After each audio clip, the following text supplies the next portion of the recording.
Sport Fishing on the Fly is brought to you by Togens Fly Shop, Maui Jim Sunglasses, and Hardy Rods and Reels. Good day, folks. Today on the bench, we're going to tie up another one of our flies from the Jig series.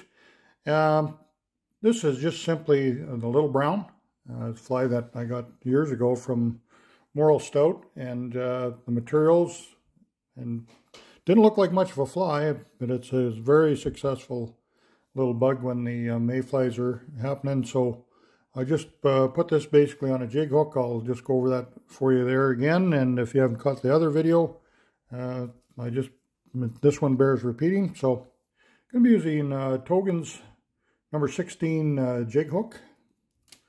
On the bead, I'm going to be using a Togens tungsten slotted bead. This is in the coffee brown. 7/64 is the size. The thread, I'm using some flat 8/0 red thread. Give a little strike trigger on there.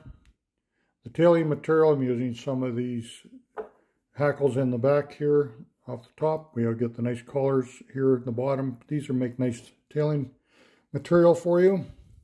On the body, here, my friend sent me all this nice wool. This is Peruvian wool.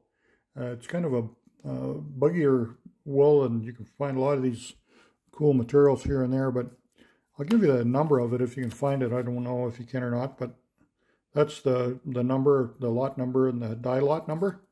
It's pretty cool material, actually. I chopped it up super fine, and it's got a nice buggy texture. It looks good when it's wet.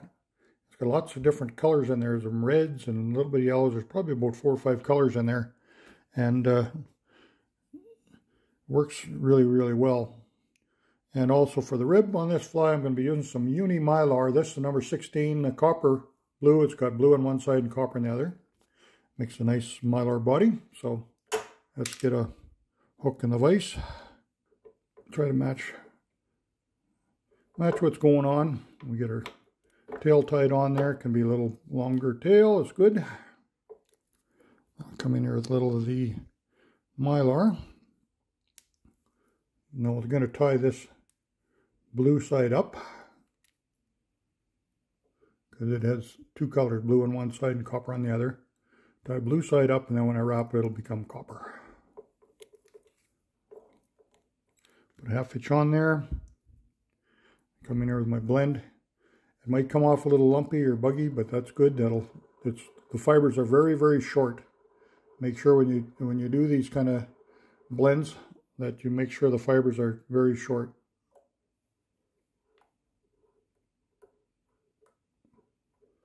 And I have wrapped a lot. I haven't even got really into that big skein of that wool yet. I even had an old friend of mine brought me a whole bag full of, and I remember those old people used to do the rug latching, or the hook rugs, or whatever they were called. All them short cut pieces for those. I was chopping that up and blending different colors when I was starting fly tying, and I still use some of that material. It's just got that nice buggy nature to it. So it's not always about just trying to save a few bucks. It works. It's got the texture, and it's not a real pretty looking bug, I'll give it that, but it sure catches a lot of fish. I put the red spot on there. That's the same as the original pattern Moral did. Just a nice little hot spot on there for you. Simple little fly, but catches a ton of fish for you. Thank you again for watching, and hope to catch you again real soon.